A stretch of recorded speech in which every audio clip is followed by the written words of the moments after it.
And I'm going to turn it upside down. Okay. Hi, everyone. Welcome to this. It's actually a prayer workshop, and it's really about why do we pray the way we do in unity? Because our unity prayer is distinct from the prayers we've learned in the traditions we were raised in. Let's put it that way, when we grow up. And in a way, that word prayer then has connotations to it that really don't apply to what we do in the unity movement. And maybe it would help for you to think of unity prayer as a kind of mind treatment rather than God fixing you in some way. Okay. So let's begin by just simply taking a deep breath. I'm going to close my eyes. You may want to do that. Open your heart, mind even more than it already is. Get ready to question your unquestioned answers, and also to seek answers to whatever questions you have.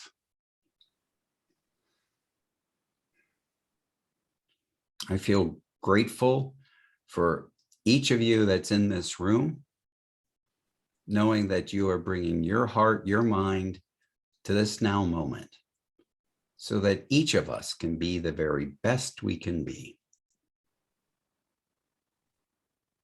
So let us sync up our minds, our hearts, as we sync up our humanity with our divinity. And feel grateful for what is about to happen. And so it is. Amen. Okay, so you ready to rock and roll? Yeah. Do you think unity will ever change that word prayer? No, and No. I don't even advocate it anymore, because if you call it mind treatment, people aren't going to get it. And with Unity World Headquarters, one of their primary functions is to reach out to non-unity people. They wouldn't even know what we were talking about. And in fact, finally, when they're reaching out to the world, they're not calling it silent unity. They're calling it unity prayer. So people know what it is. Right. Yeah. Yep. Okay, so here we go. Fasten your seatbelts. So why do we pray the unity way? Well, with this group, I probably don't need these next slides, but I think it's always good to remind ourselves that God is not a being with parts like man. God is principle, neither he nor she. God is it. And then Myrtle says, in answer to the question, where do prayers go? Prayers aren't sent out at all. Sometimes that's our trouble. Where would we send our prayers? We should direct them to our minds and hearts and affairs. We commune with God mind within our own consciousness. And why wouldn't we? When you remember that quote I used earlier today, that God is spirit, present in its entirety at every point in space, all at the same time. So why would you pray out there when the totality of it is here? And then fundamentally, prayer does not change God, because one of the fundamental ideas about God is unchangeable. God is principle. Principle doesn't change. However, when we pray, it changes us. And we don't pray to God. That's what we did in our religious traditions. We pray from the awareness of our divinity. And that's why in the 5-step prayer process, you'll find a step about meditation. And here is that 5-step prayer process. The first step is relaxation. I like to think of it as arriving. So we arrive physically and we arrive mentally and emotionally. So we relax into this now moment.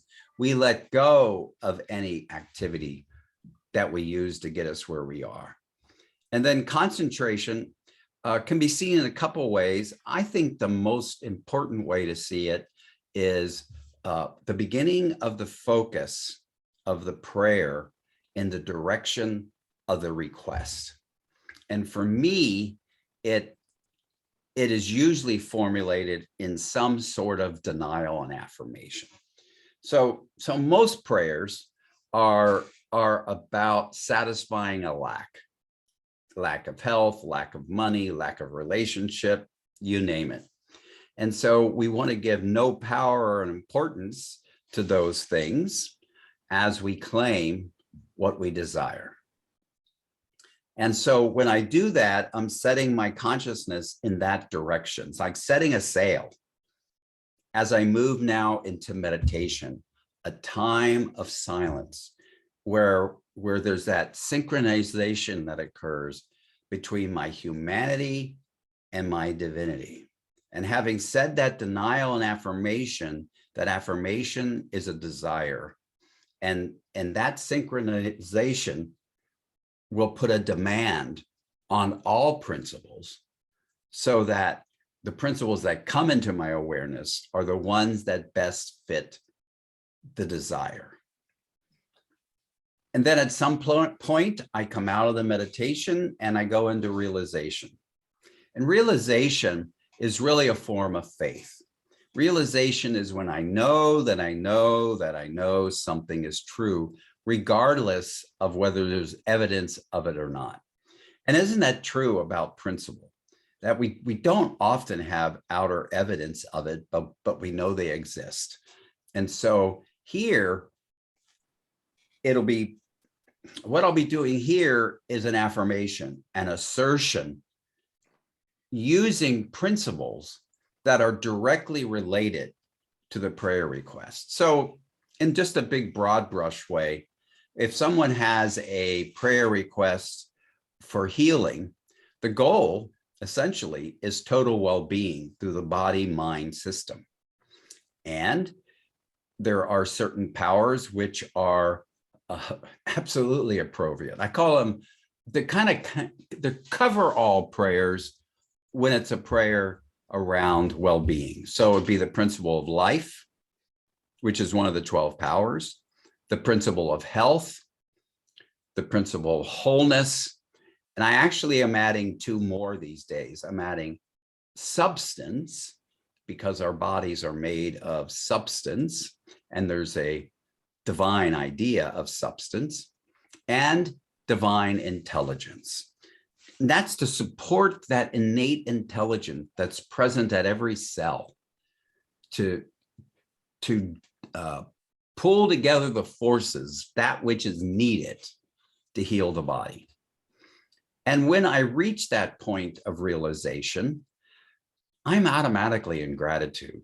And I'm not grateful to God.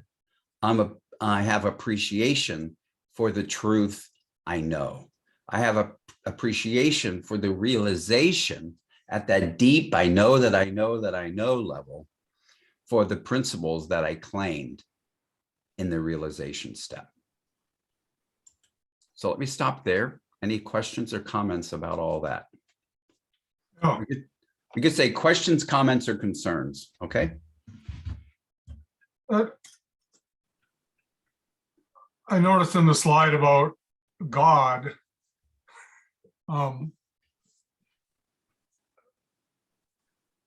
then not owning as God, but as divine. And I wonder, is that just like Fillmore bringing in the apostles to validate the Bible? It's like, why not just own as God? Is it? So I'm not clear on what your question is. So the principles have always been. And Charles, in relation to the 12 powers, related this subset of all principles or all divine ideas, he and others associated them with the body and with being human. And then he connected them to the disciples. That connection was never intended in the Bible. It's just a way of associating those 12 divine ideas with the disciples. And why might he do that? Because Jesus metaphysically represents the Christ idea. And the Christ idea contains all ideas, all divine ideas, okay?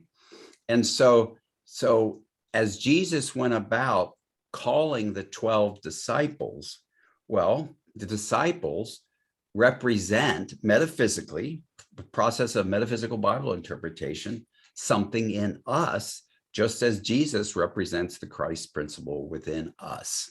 And so that's the association between the two. And the only one, the only importance of it is the metaphysical interpretation of the calling of the disciples. Does that help you understand why? Do we need it? No. No, but it helps me stretch into being more open. It's like if there were 15 disciples, they'd have 15 spiritual things. Well, the Exactly. thing, They just like create them to match up. well, Right. I love that Paul said subset. subset. And I think people forget that it's a subset, that it doesn't limit us to other principles, other just- Divine ideas. other divine ideas, exactly. So see, in this book, Use the Truth You Know, I went through all the Unity books and I found all the principles or all the divine ideas. And there's not many. They only refer to maybe 30 max. But the 12 is a subset of that 30. And the 12 is a subset of all divine ideas, all principles. And theoretically, there's an infinite number of them. Our job is to become aware of those. And so I use the principle of benevolence. I use the principle of generosity. However, it's not connected to a specific place in my body like the 12 powers are. It's almost like the 12 powers are a starting point, Yes, yes, right? yes, yes, definitely. It makes me think of, and maybe this analogy is silly, but I think of white light and the rainbow, Yeah, right? And the different colors that make up the white light. that's a good way of, that's a good analogy. And I suppose, Bob, if Jesus called 15 disciples, Charles would have associated 15 of them with being a human being, essentially. Mm-hmm. Well, isn't it also true that because Charles and Myrtle were so much involved in the Bible Belt, that they had to kind of correlate a lot of what they were trying to say with the Bible? So, Yes, but you see, it wasn't a have to. I think they truly loved the Bible. oh, And Yeah. okay, and they were truly Christian in their minds. And there's a set of these oh gosh, what do they call them? Anyway, there's a set of these belief statements that were made up like between the 20s and the 40s. And they pretty much always included the statement that Unity believes all Christian teachings spiritually understood, which was their way of saying we can make up whatever we want for what that teaching means. Okay. And for me, it doesn't matter at all how it happened. What matters for me is, does it ring true today?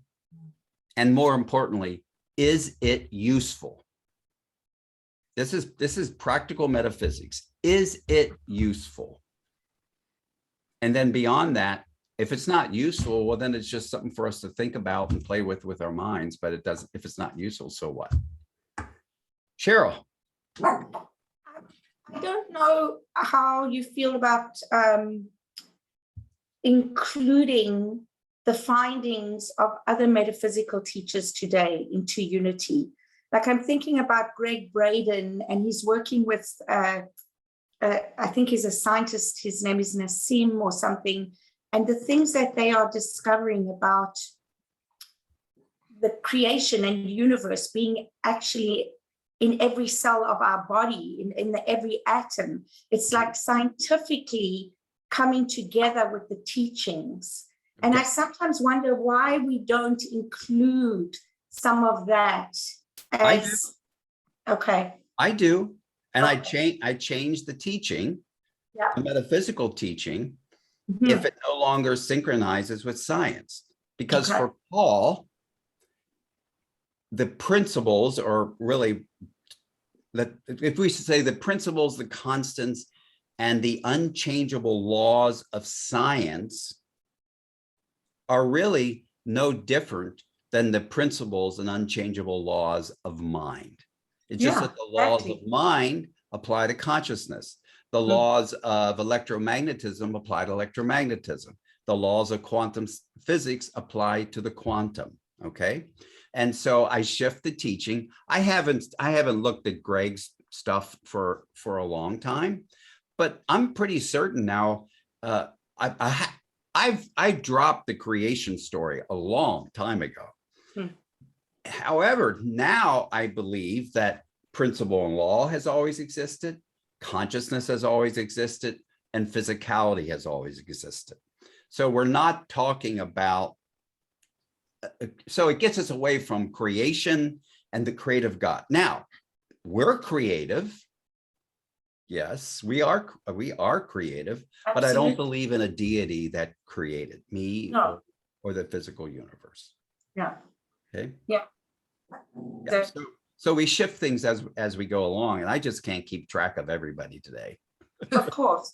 And I think what it does is, though, it helps expand consciousness. Yes. Because it's really looking at science, affirming the teachings, but going beyond that, going even beyond that. Right. And again, just sort of like, wow, blowing the mind kind of thing when you think about it. Well, so science affirms the teachings and disproves the teachings and can be used to add to the teachings.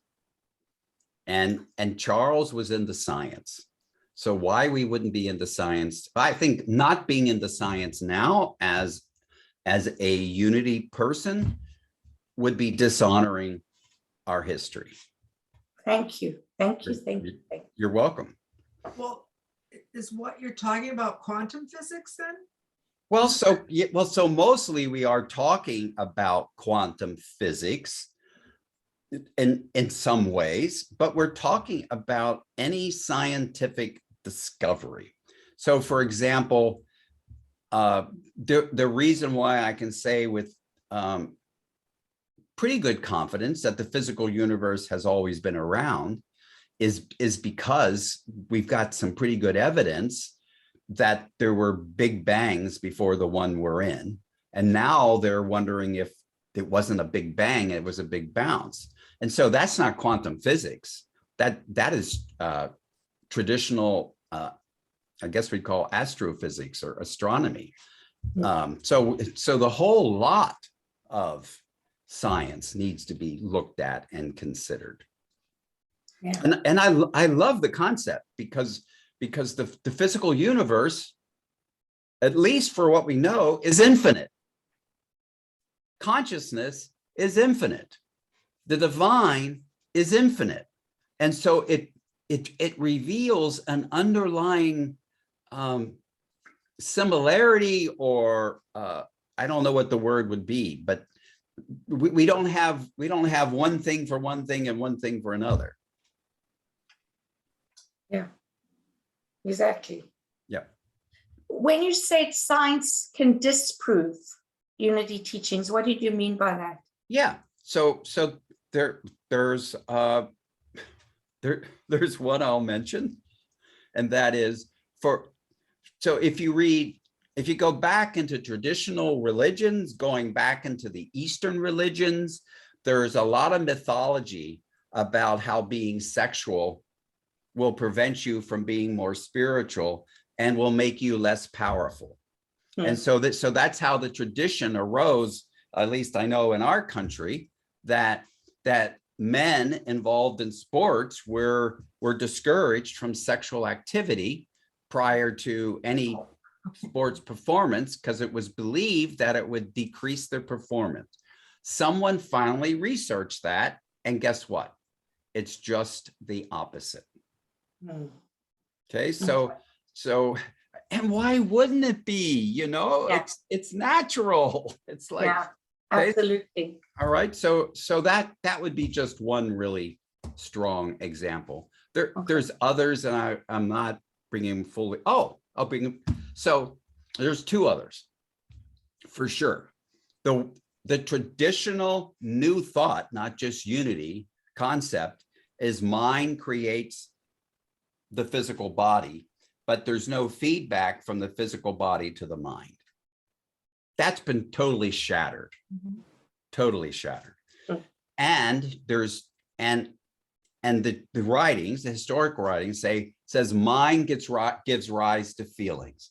That's shattered because feelings, really, I think feelings and thoughts are two sides of the same coin.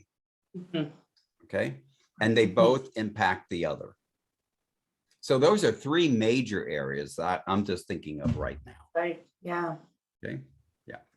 And also, I heard the other day that although Charles was vegan, he did start bringing fish and eggs and cheese and other things back into his diet. Is that true? Yeah, it's true. Mm-hmm. It's absolutely true. It just breaks the urban myth we have around Charles, and people don't want to hear it.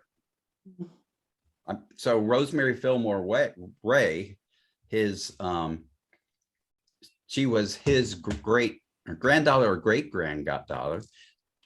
She knew he ate fried chicken. She told me. Now, why would she lie about that? Yeah. You know? Yeah. And so and when you read about it, the things I've heard about it is he did what he always did, self-reflection, and he discerned that he could eat chicken and eggs and fish. I think he started with fish, though. Yeah. So there's urban myths we got to watch. So are we good to go on? Oh, someone says, can you let Shad know? Well, I can tell you people are. People are all over Shad's case. Okay. Because the things that were in that video were just not right. Let's just put it that way. Thank you. No, it's obviously he hasn't invested no time to be in the archives. Yeah. And the thing that was most disappointing was him acting as if only Myrtle and his family had real healings. No one else did. Well, you know, I'm in my 30-something year handling HIV when I was supposed to be dead. Okay, so yeah. And he made some blanket statements, right? That were just, I think they really pushed people's buttons, mine included. Well, people push their own buttons in response to it. Okay. Yeah. So this is not about that. It's not a bad thing though, right, Paul? Because number one, it highlights the things that we need to be working on. It does. Right. Right. And number two, like I've really started to realize that if we didn't have that reaction, if we didn't have some passion about things, we wouldn't make things happen either. We wouldn't. We definitely wouldn't. I was surprised by the number of people who agreed with what he said. And so that made me aware of how many people in the unity movement don't really know the history well. Yeah. And they're just repeating things they heard somebody else said. Yeah, exactly. They haven't gone to the archives to see what's really said. Right. You know, and I was going to say like I have, but so I have, but I haven't read the whole archives. So there's probably stuff in there that's against what I've been saying. Well, absolutely. And people keep forgetting that Charles reserved the right to change his mind. Yes. And if he was here today, oh my God, would he be in his element, right? Yes. He would be in his element, sitting at a table with Joe Dispenza and Greg Braden and Bruce Lipton and, gosh, Gary Gary Zukov, Palmer. and I can go on, and you, right? Albert Having a Hasselbeck. look at the, Bob say McGuire. again? That's shared spiritual awakening, right? It's like Yeah. not Okay. just following in line. Yes, yes. So do we really want to look at the rest of these slides? I'm having a Yes, ball. please. I'm so sorry. No, I'm having a ball. And listen, I don't care if you share this with other people, but let me put a tagline. Everything I say is IMO, in my opinion. Yes, and me And my- too, Right? obviously. And my opinion changes when I learn more. Me too. And I don't have any trouble changing Yeah. 180 degrees when Yeah. I discovered what I was saying was wrong. Okay. One thing that always, and it did again today, is when we begin and meditate and close our eyes, it's like, that, to me, that's a disconnecting. I've more recently kept my eyes open and connected with those around me, the environment. And I think that practice is one of separating and bringing, in my experience, my own personal identity forward Yep. instead of a connecting Well, presence. so Bob, you're right. And there's not just one way to meditate. Mhm. Mhm. Most people close their eyes so that they're not distracted by the outer realm. And that's not wrong either. And I do hope they're connecting when their eyes are open and not meditating. I really do. And the connection at the level of consciousness is inseparable. And it doesn't matter if I'm opening my eyes or closing my eyes. It's really a matter of what works for you. I've done wonderful open-eyed meditations, and I've done wonderful closed eyes meditation. And I mostly do closed eyes because I mostly do TM. However, recently I've been doing echo meditation with Dawson Church, and that's open-eyed. And I do tapping with Dawson Church and a few other people to supplement my daily spiritual practice. And now we're really back to a fundamental basis about prayer. What I tell people is, if you're really serious about your spiritual growth or expansion or evolution, whatever you want to call it, you need to be meditating somehow and find one that works. Mhm. Okay. All right. So, Cheryl, I can send you some links to my Dropbox Perfect. that you can share with people, where I have stuff that people can click and follow. Thank you.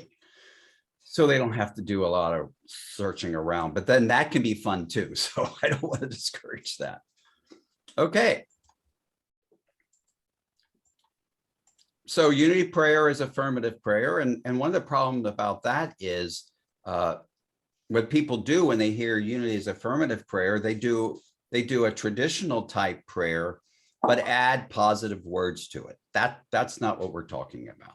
Affirmative prayer is about knowing fundamental laws and principles and using them. And so God as law is principle in action.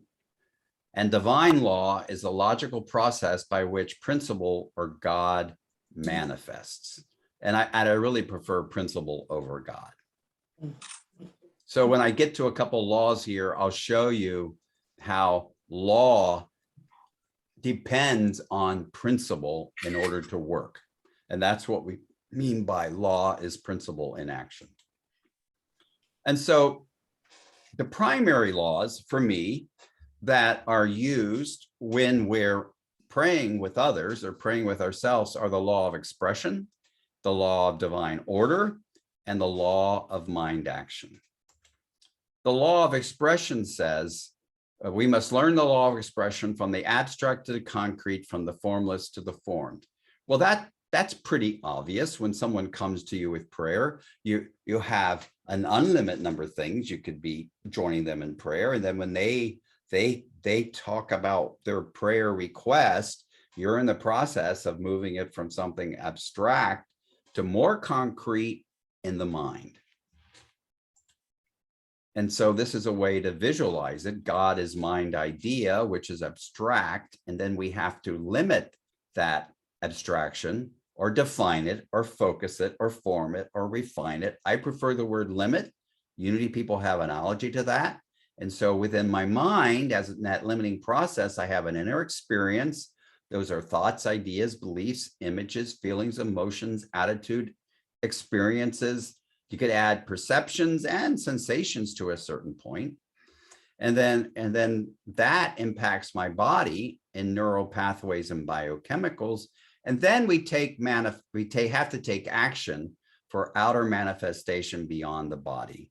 And then we do concrete events and things. The way we use this in the prayer process is I'm very easily and effortlessly and quickly limiting what I'm going to think and say and feel when I'm praying with another. And then I'm using my body, I'm talking to speak the prayer. Then the law of divine order.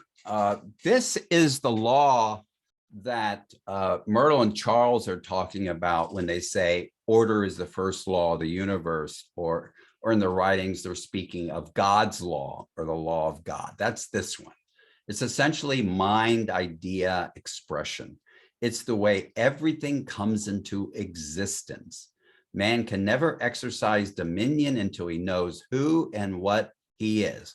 The who is our humanity, the what is our divinity.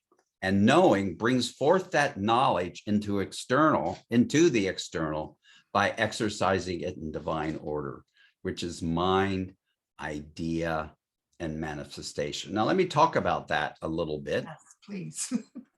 So when we hold a thought in mind, we're going to build feeling up around it. And so we have thought, feeling as an expression within us, okay?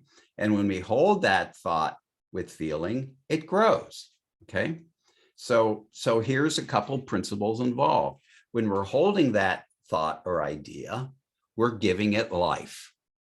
That means we're using the principle or divine idea or power of life, aren't we? Okay. When we're holding a thought like that, we are doing it using faith, aren't we? Because we believe it's possible. Cheryl, what was that comment? I was just typing what you said, the who is our humanity, the what is our divinity. Fantastic. Yes, thank you for doing that. Okay, so that just gives you a little example of how law is principle in action. Because when we're doing mind, idea, expression, we're at least using life, we're at least using faith. And now I want to add love, because when you hold that idea, you're desiring it, aren't you? And when you hold that idea, you're harmonizing and unifying your consciousness around that idea. So that shows you, or gives you a good example of how law is principle in action. Or we could say law activates principle. We could say that another way. And then the next law, you've probably guessed it, is the law of mind action. The meme is thoughts held in mind produce after their kind. That's misunderstood to mean that if you hold a thought in mind, something will magically happen and appear in the outer realm. Not so. That takes action. But when you hold a thought in mind, you do produce after the kind. So thoughts held in mind produce after that should be their kind. So if you're holding a thought in mind, what kind is it? It's thought. So you're really producing more thought. And the way I say it today, or one of the ways, is thoughts held in mind with feeling produce more thoughts with feeling of the same kind in mind. And I really like to take statements like this and put them in the first person for ownership. Thoughts held in my mind with feeling produce more thoughts with feelings of the same kind in my mind. It doesn't produce them in your mind. Okay. And of course, when we're praying, this is what we're doing. So a principle is a fundamental truth, a spiritual constant or fact. We learned in our lesson this morning that Merriam-Webster says it's a faculty. So principle is a fundamental truth. Divine principle is fundamental truth in a universal sense. I don't know if that quote adds much to it.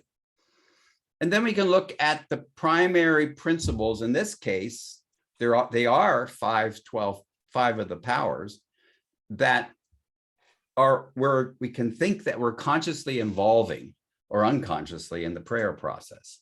So faith it until you make it instead of fake it till you make it. Faith is a bird that feels the dawn and sings before first light. Faith is that our ability to see something before any evidence of it. Faith is the belief and conviction that something is true without outer evidence. My favorite word for faith is conviction. That's to me the strongest word. So it goes from maybe from hope all the way over to conviction, anywhere in between. And then we got to talk about what love's got to do with it. Well, Charles said it is the law of love that we have whatsoever we desire. So this is one of the things that Myrtle and Charles did.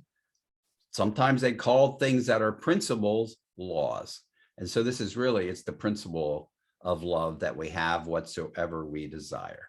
And then the quote I shared at the end of the lesson, sincere desire is a form of prayer. And then imagination. This comes from my friend, Reverend Becky Whitehead in Omaha, Nebraska. Pray from the outcome. See the outcome. Pray from the awareness of that. And so what is the desired outcome? Okay, so that's a brief look at laws and principles. How are we doing with that?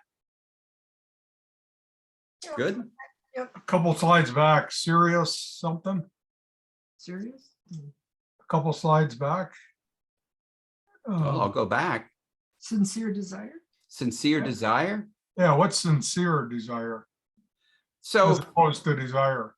okay, so we can have very surface desires, which are just fleeting, Like want? but a sincere desire is strongly held. Okay. Yep, yep. And my next slide might help with that. Okay. And Cheryl talked about imagination and visualization. So that is true. And I encourage people to imagine with their basic 5 senses, not just the visual sense. Oh. Okay. And so this is one of my favorite quotes from a historic book, Teach Us to Pray, that was co-written by Charles and Cora, his second life. A prayer with desire in it, starting over. A prayer without desire in it, a prayer without sincerity in it, a prayer without soul in it, a prayer without spirit in it is a fruitless prayer. Now, when we read this today, most of us would think soul is a synonym for spirit, wouldn't we?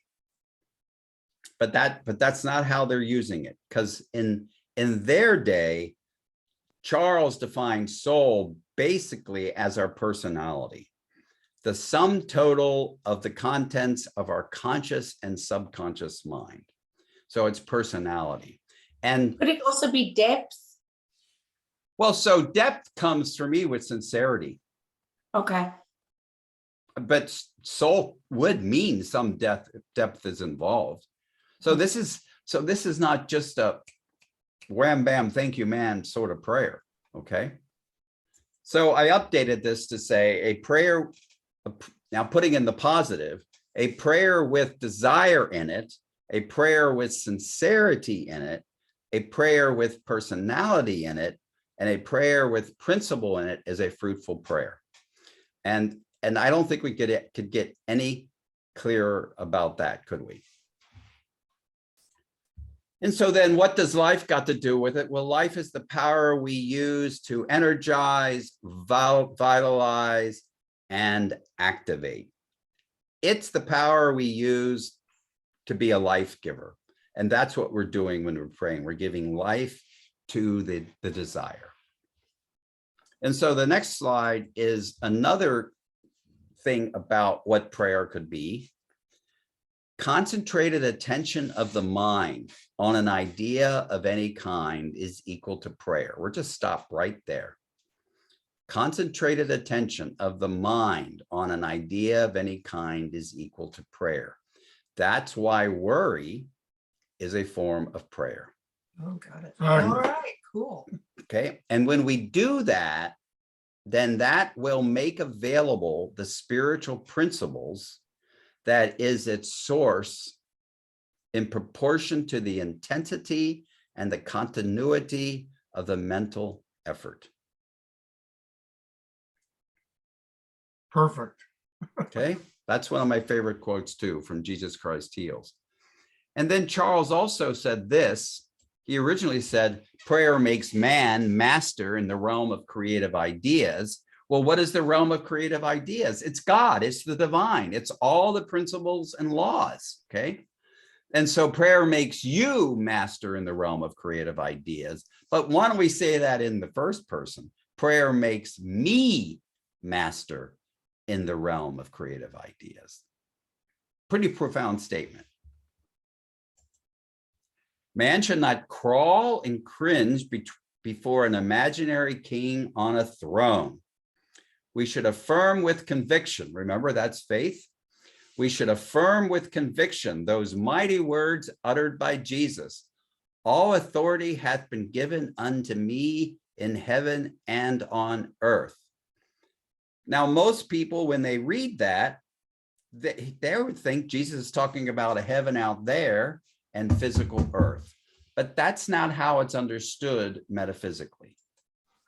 What is heaven and earth? Heaven and earth are two states of mind, the ideal and the manifestation. Now here, manifestation, we're not talking about physical things. We're talking about thought forms, thoughts and feelings. One, heaven is the realm of pure ideas, principles. The other, earth, of thought forms.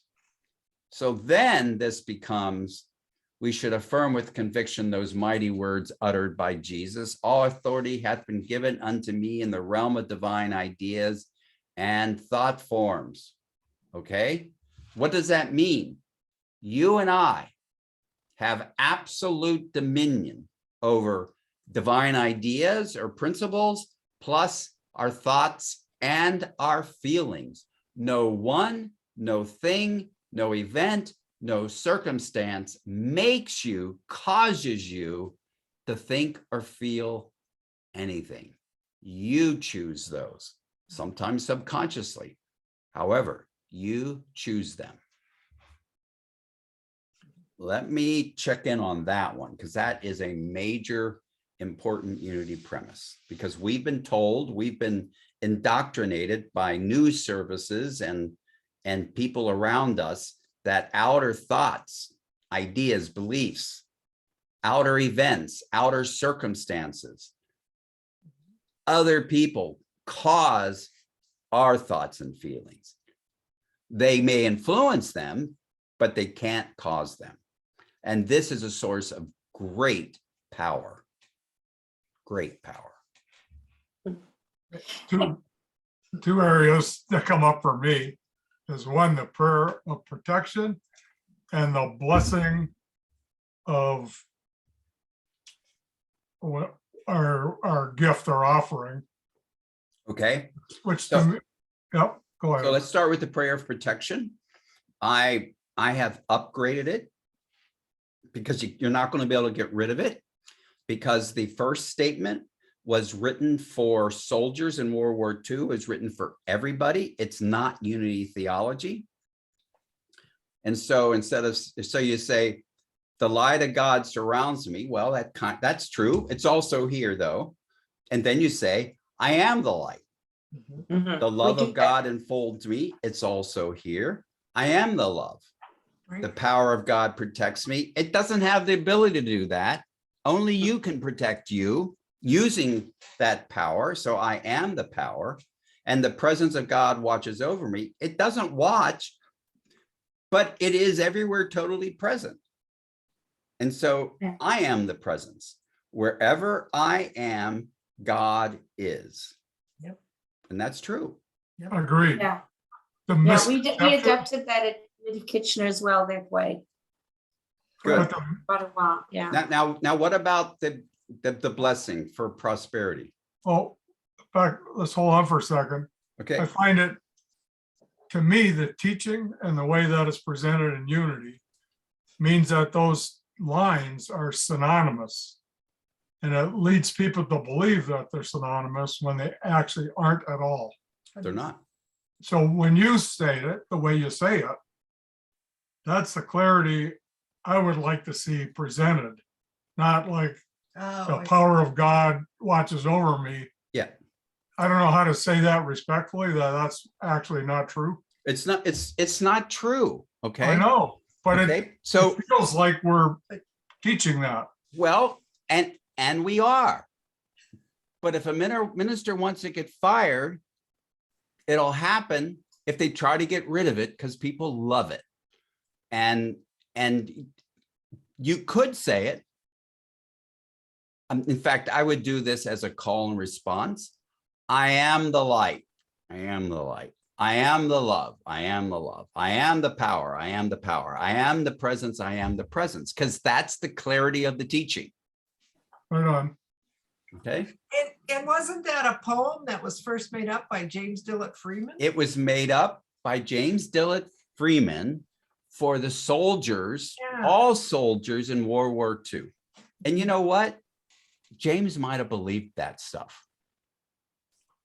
Well, in those days, that's, some of the old books that I've read by James. Well, so- a lot of that seems to be, directed outwards. Like this whole thing directed inwards is seems to be more new to me from Okay. the unity perspective. So both are found in the writings. And the most profound statements of it is you are found in unpublished materials. Okay. And that's why I go into the archives and I bring that material out, because I think the world is ready now for that truth. And Exactly. and those statements that we are divine can actually be found across all of the books that have been published. But you got to look for them. They're like breadcrumbs left there for us to find today. And the editors didn't take them out. And that's what I find really interesting. And that's why I think they were left for us to find them. And Well, that's what I'm doing. I'm bringing it forward. I think A that's lot what of people Jesus- don't like it. Right, I got it. That's what Jesus was saying, but everybody watered it down. Yep. So Okay. So what was the other one you had? Prayer offering. the prayer offering, So, Prayer so offering. all that I And all that I give, all that I receive. so what's, I don't see anything wrong with that. All that I think it am. would be far more powerful to go with what I'm experiencing, I'm creating. Instead of imagining. It's like, so here's my gift and I acknowledge that it multiplies. Yep. But a lot of people are, I attend to change my life, find something new. Okay. And So I'm not sure the gifts multiply, first of all, the physical gifts, but what I hold in my consciousness, that multiplies. yeah, and Okay. what I'm experiencing today is a result of what I've held in my mind. What I'm Absolutely. holding in my mind. Yes. To me, that Absolutely. would be the powerful prayer. Yeah. Well, so the part I don't like is divine love flowing through me. Yep, Okay. But I do like divine love flowing from me. yep, Okay. Or as me. Not as, No, I'll tell you why? why not as. Yeah, Okay. So do you guys celebrate Halloween? Oh, yeah. well, our country does. Okay. Okay. So if you go to a costume party as Wonder Woman, are you ever Wonder Woman? No. Well, No. it depends who you ask. I So hear you- what you're saying. Okay. So that's why. And, Mm. and God isn't showing up as you. You're using your divinity to show up as you. Wow. See, one says God's doing it. And now you're back in the old belief system. And now you can just go back to your old prayer. All right. Say that again. Hang on. God isn't showing up as me. Yes. Okay. You are showing up as you using God, using your divinity.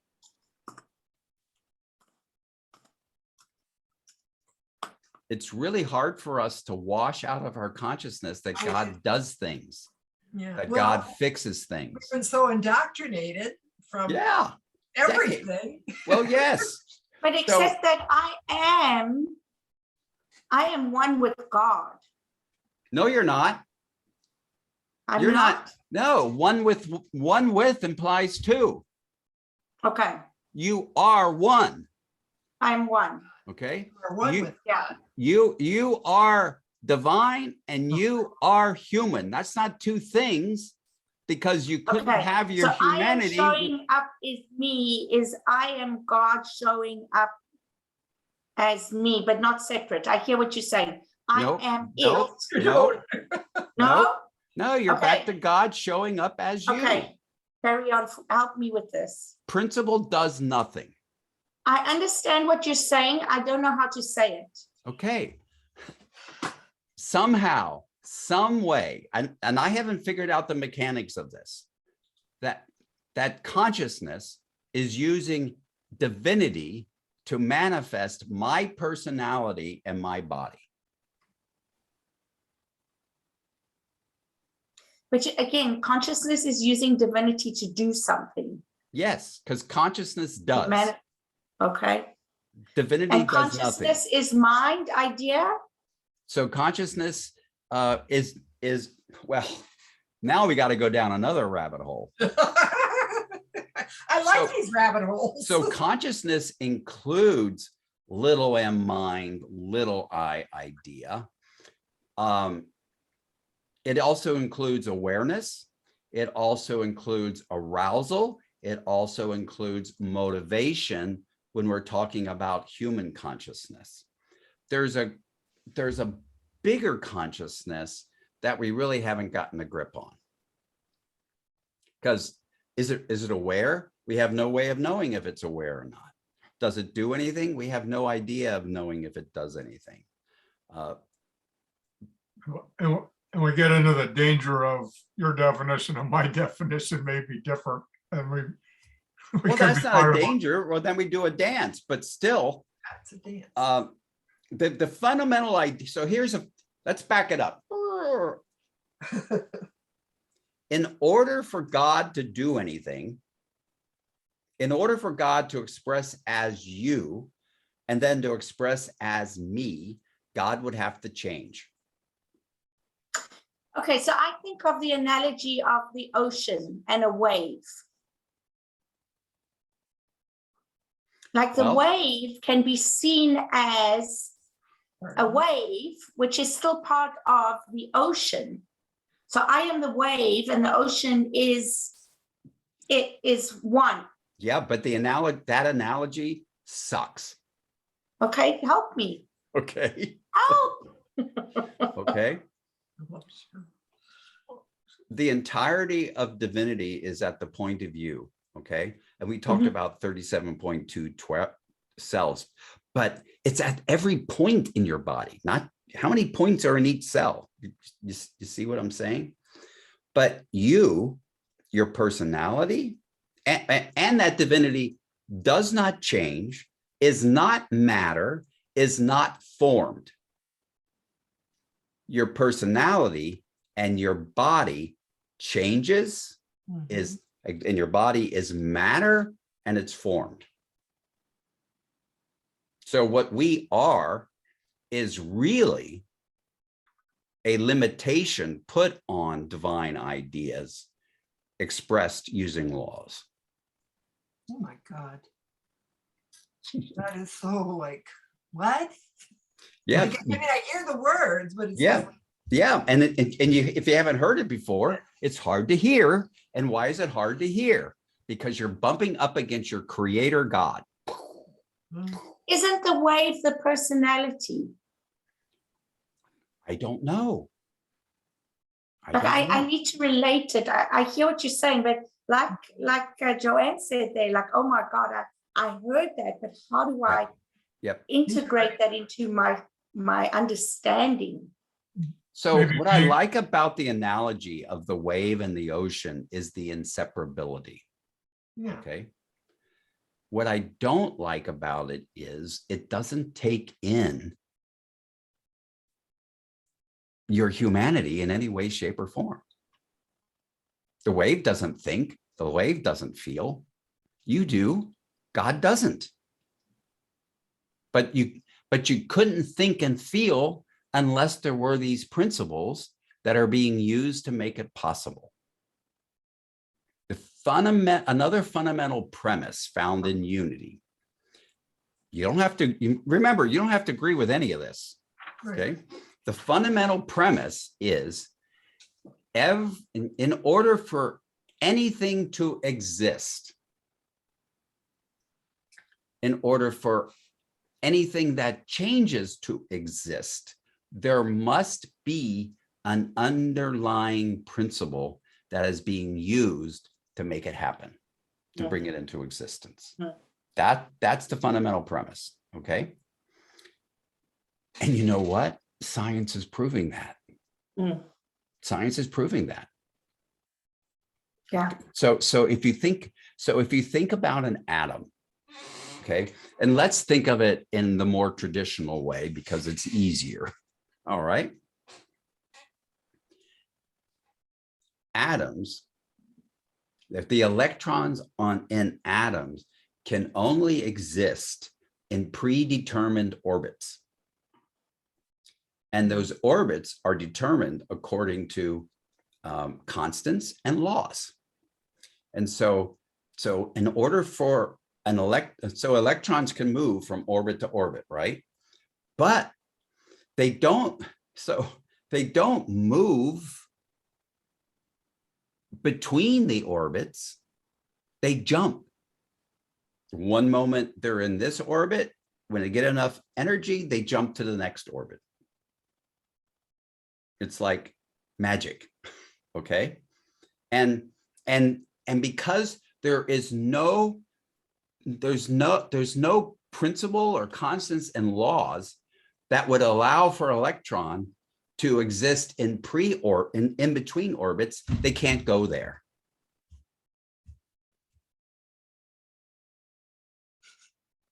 Did I just go? Okay. I'm going to bring up the whiteboard. Okay. I think we need an illustration. I'll be right back. Okay, so here's the nucleus of an atom, okay? And it has electrons. Let's just say it has 2 electrons orbiting right there, okay? And so that orbit is holding 2 electrons. Now you're gonna have to forgive my drawing, all right? That's because the energy of those electrons matches the probability of the electron being there that are determined by pre-existing constants and laws. The laws of chemistry say an electron can exist right there at that distance from the nucleus, okay? But those same constants and also say, and laws say, there could be another orbit out here. And you could say there's another orbit that can exist, that exists in theory until an electron lives there. Okay. Now, in order for this electron to go here, it doesn't travel. It jumps from here to here because there's no pre-existing constants and laws that allow it to exist in between. So what happens if it misses? It can't. Uh, It can't miss. If it gets too much energy, it'll lose energy and fall back. If it gets enough, it can go here. In order for an electron to move from here to here, Okay. it must somehow lose electricity, energy. mhm. Okay. So is that like an electron awakening? Well, What could it be? I don't remember any lifetimes as an electron, so I don't remember. Well, What could it be? feel into that, Albert. I don't know. You're one of those electrons that have jumped from one orbit to another, and you're So- trying to help us get there. So let me share with you a quote from our friend Deepak Chopra. How's that? Sure. Okay. I hope he's your friend. Of course. You were naming all those other wonderful people. So this is what Deepak said. And if you want to read a really good book, it's by Lothar, L-O-T-H-A-R, Schaefer. It's got one of those umlauts thing, but you'll get close enough. And the book is Infinite Potential. And Deepak wrote the, I think the preface to it. Okay, I gotta find it. Is Schaefer S-C-H-A-F-F-E-R? No, it's just S-H-A-F-E-R, and I think there's an umlaut over the A. Okay, thank Okay. you. So it's Infinite Potential, what quantum physics reveals about how we should live is the whole title. But if you just do Infinite Potential, you'll find it. Okay. And there's YouTube videos, you can listen to it. But this is what Deepak Chopra said in the introduction. The visible world is shot through with invisible images that define future possibilities. That's what we're talking about. We're talking about principles and laws. They define future possibilities. But in the moment, they are simply infinite potential. The aspect that is so difficult to get used to is the power of the images. All visible things and phenomenon need an underlying image, or they couldn't have appeared in the visible world.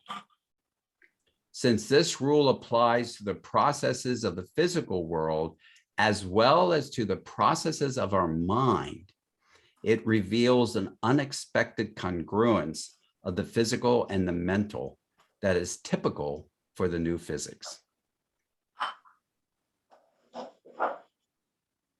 And so God is this body of principles and laws. Mm. And they passively determine or predetermine what's possible, but they don't make what's possible. So for example, I hope this doesn't burst into your bubbles. Maybe the reason why we don't have unicorns is there aren't the combination of principles and laws that makes unicornness possible. So you're not possible, I'm not possible without these principles and laws. And every one of those principles and laws are right here, okay? That's what makes it, that's why we're one, is because I couldn't be here without them. But they exist just fine without me. They don't even know I exist. And that's another hard thing for people to swallow.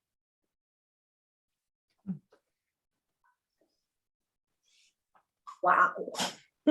So how'd I do that time? Did it get to, it was at least understandable? Yes, That's great. It's definitely a book I've got to get and read. Oh, and- it's fabulous. and So read. the first half of the book is mind-boggling. The second half is okay. I Sometimes- read Deepak's book on quantum healing in the early 90s. Wow. That's how long ago he was talking about quantum healing. Wow, that's amazing. Yeah. Oh, That's- friends, we only have 15 minutes to go. Oh, really? I don't think we're going to Okay, get there. I'm so sorry, Paul. No, I'm not sorry. We'll just have okay. Well, Good. look, we'll have a part 2. Okay. Set it That's a up deal. for just us, or Oh, invite people. Wonderful. Where did I'm sorry come out from? Look, I would rather answer your questions than ignore them. Okay. All right. I do have something that I want to touch on based on what you said.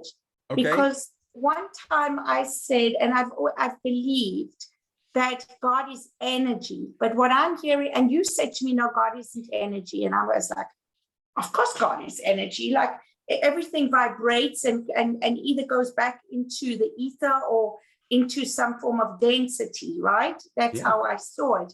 Yeah. But from your picture that you showed with the electrons, I think I'm understanding what you meant there by God is not energy. God is Great. principle. However, Okay. if I were to choose a metaphor better than the ocean, energy is probably the better metaphor. Okay. But all metaphors break down at some point. Yeah. Okay. And so we just have to watch that. So energy changes, doesn't it? Yeah. And so right there, it rules it out from being God. Mhm. Energy is measurable. Is God measurable? Mhm. No. And in open systems, energy can be destroyed. And get Can it? used up and get used up. Let's put it that way. Okay. Used up. Yep. Okay. Thank you. So that's brought me closer to that understanding. Yeah. I So it's appreciate really hard Mm. for people to get there. And you just have to live with it and you got to think about it. And if you don't get there, that's none of my business. So here's what I tell people. If you can't accept that God is principle and law, then at least believe that there is a God that created these principles and laws for you to use. Because using these laws consciously, you can create a better life for yourself. Okay. Right. And when you Yeah. throw in the premises like no one, no thing, no event, no circumstances, no person, no news program can make you think or feel anything, that's fundamental to personal freedom. Mhm. You know, and what I call radical self-responsibility and self-reliance. Mhm. Love And it's that. interesting that the Merriam-Webster or some definition of self-reliance talks about using your own powers, which is like, oh, that fits Unity perfectly. Okay, so how are we doing? You want to go on? Yep, Okay. get all we can. Yeah, and I just have kind of a hard stop at 12:45. We're good with that. I'm good with that. Okay, and maybe you can only take in so much, all right? So then what do we mean by the power of the word, and why in the world are we talking about it? Well, there's the power of the word, this capital W word, which is another way of saying the divine, which empowers, you're using to empower the power of your word, okay? And so here we go back to scripture because it's useful. In the beginning was the Word, and the Word was with God, and the Word was God. He was in the beginning with God, and all things came into being through him, and without him, not one thing came into being. So traditionalists, Christians, read this, in the beginning was Jesus, right? Or Jesus Christ. However, once again, we're going to play with metaphysics and with a little drink of water.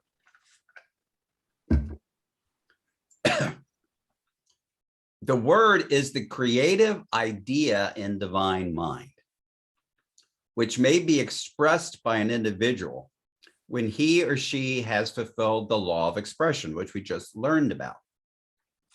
Now, let me be clear.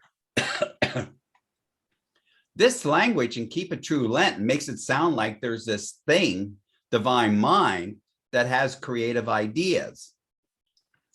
But it doesn't work that way. And you're going to see when we get back to this scripture.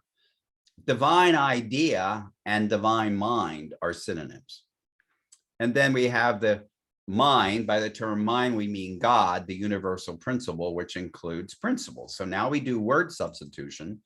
In the beginning was the idea, and the idea was with mind, and the idea was mind. This is how we get mind and idea as synonyms. The idea was in the beginning with mind. All things came into being through the idea, and without the idea, not one thing came into being. So if you forget that this is this is divine idea, just think about how everything comes in existence at the point of view through a little I idea, right? You have an idea or you're a thought in order to do anything. Or we could say it this way. In the beginning was the idea, and the idea was with principle, and the idea was principle. That's how we get the concept. Divine ideas, principles, and powers are synonyms. The idea was in the beginning with principle. All things came into being through the idea, and without the idea, not one thing came into being. I'm going to say something more. Christ is defined as the idea that contains ideas. Mind, or God, is defined as the principle which contains all principles. You see how they're saying the same thing? It's just different terminology. Okay? And so we have God is mind, idea, abstract and formless. We limit it to have an inner expression, a physical manifestation in our body, and then we decide whether we make it physically concrete and formed. Okay. And then this is one of my favorite quotes, and this is from the last book that was put together from Charles Fillmore's Lessons and Stuff. Ideas are potential forces. The creations of the one mind are ideas. The ideas of God are potential forces waiting to be set in motion through proper formative vehicles. The thinking faculty in man is such a vehicle. Okay, that's great, maybe for the 1940s, but there's some problems here. Does God create? Well, it doesn't make sense. God didn't create divine ideas if they've always existed. Okay. Does God have creative ideas? No. Is God creative ideas? Yes. So divine ideas are potential forces. Now let's read it today, adding today's science. Divine mind is the idea that contains ideas. Divine ideas are potential forces. We could say unlimited possibilities waiting to be set in motion through proper formative vehicles. In other words, divine ideas do nothing unless acted upon by proper formative vehicles. The thinking, feeling faculties in humankind are such a vehicle or such a vehicle that the language is horrible, okay? And this is why prayer makes you and me, us, master in the realm of creative ideas. Now, when I'm looking here at my next slides, this would be a natural place to stop, actually, because we're getting into supply and demand next, okay? So we got to remember, and I mean we, that when we come back together, we're going to look at supply and demand and go on from there, okay?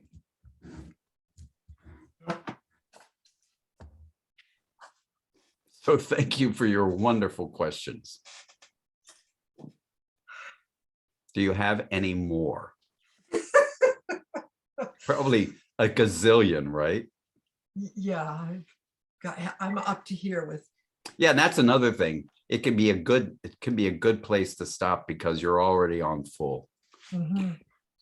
And we've just laid the foundation now for the prayer process. That's why supply and demand is next.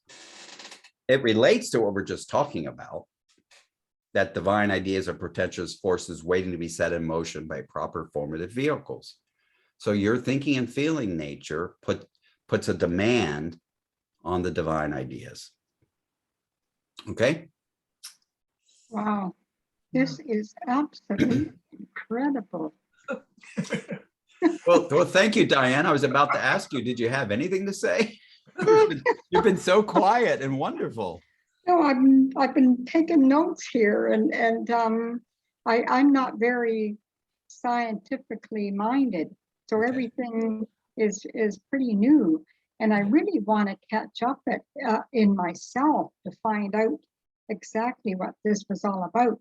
So was this recorded? Yes. Yes. Oh, And I make the PowerPoints available. Okay. In fact, I probably should do that. I'll send it to you. Okay. And then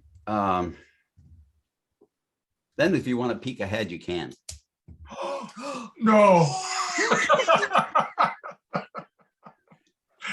Look at, if I gave you permission or I didn't give permission, I know you're going to peek.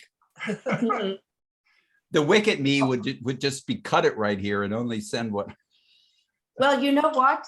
We may peak, but will we really understand? I don't know. You might more than you think. Okay. Hey, Debbie, how are you doing? I'm doing very good, thank you. Wonderful. Wonderful. Yeah, I have a scientific mind. That's how I think. So when we get into the quantum understanding and all of that, it makes sense to me. Congratulations. That's great. Thank Yeah. you. Okay, everybody. I had fun. I hope you had fun. And Cheryl and I will negotiate. She will be the in-between for figuring out when we can get together again. Okay. Cool. Absolutely. I'm good with that. Thank you so much. You're welcome. Good night. Thanks, everybody. I support you Bye-bye. guys. Bye. Thank you. Bye. Take care. Bye-bye. Bye. Oh my goodness. I know. I'm so drawn to his way of thinking, and when he's Me? on, I want to find out what he has to say. Even if I don't Oh, yes. understand it, there's something that resonates, though, right?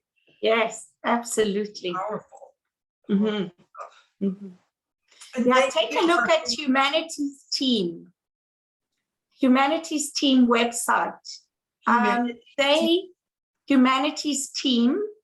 It was started in 2003 by Neil Donald Welsh and the now executive director, or CEO, I can't remember his name, but they bring a lot of the teachings of all these other metaphysical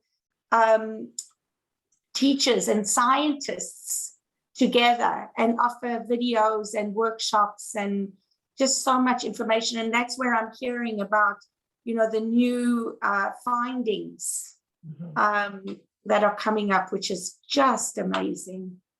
Well, I've been actually on track to want to find just a good book on quantum physics. So I'm probably going to check out this Infinite Potential just to kind of. Oh yeah. I don't Yeah. know that I ever read Deepak Chopra's Quantum Healing, so I don't even know if that's a better place to start.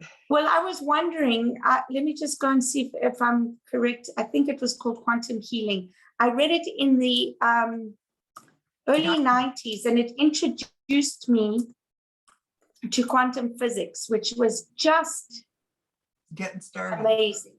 Yeah. Maybe it was something else. Hang on. Deepak.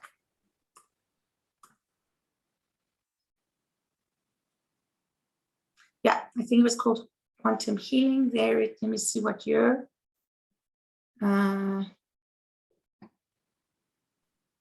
revised and updated 4 years ago. Probably be a good place to start.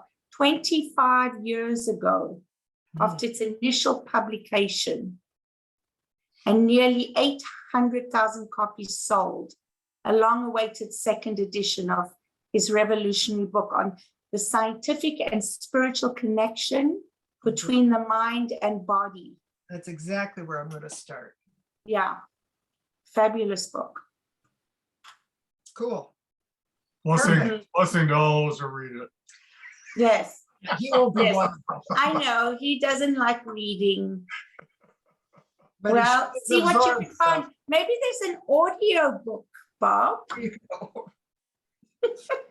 He liked The Horse, the Mole, and the Fox. He liked that book. Now, that pulls it all together for me. Yeah, but you know, consider some of those audiobooks because it's a really amazing information. Yeah.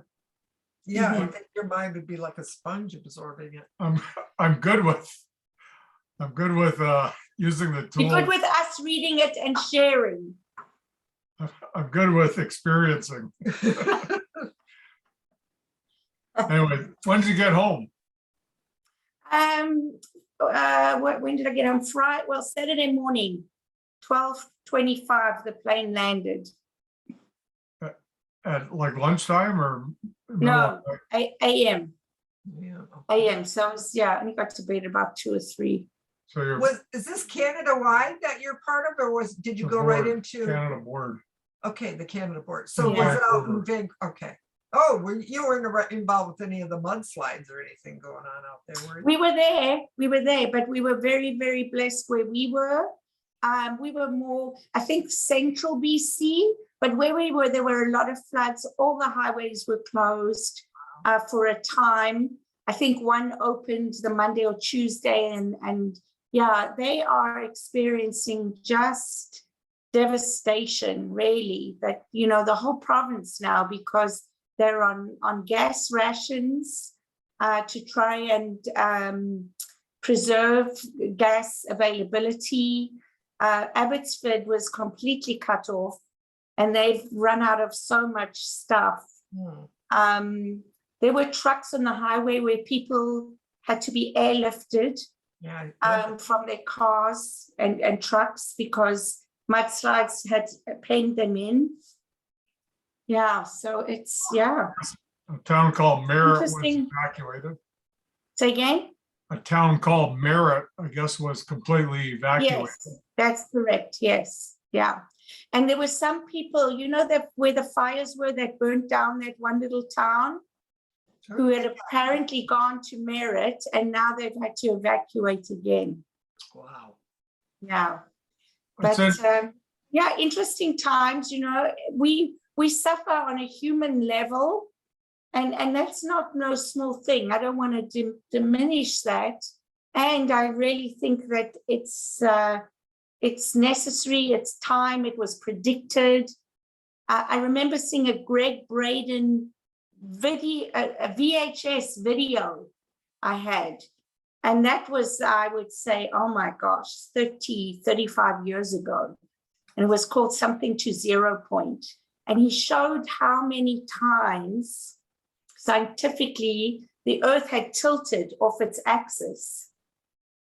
And things had changed like this, where there were weather anomalies and all kinds of I suppose, deaths and renewals of the planet. And, you know, and for, I think that what we do as well, we do to ourselves in the sense that it becomes a disaster because we plant ourselves down, right? We build houses, we build homes, we build cities, we build, you know, instead of animals who will move to higher ground.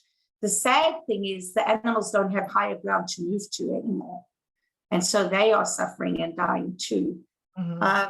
You know, but, you know, like I say, I don't want to diminish it, but I do try and look at it on a more cosmological level of what's going on. You're just still recording. I just wanted you to be aware of that. I didn't. Oh, bless you. Thank you.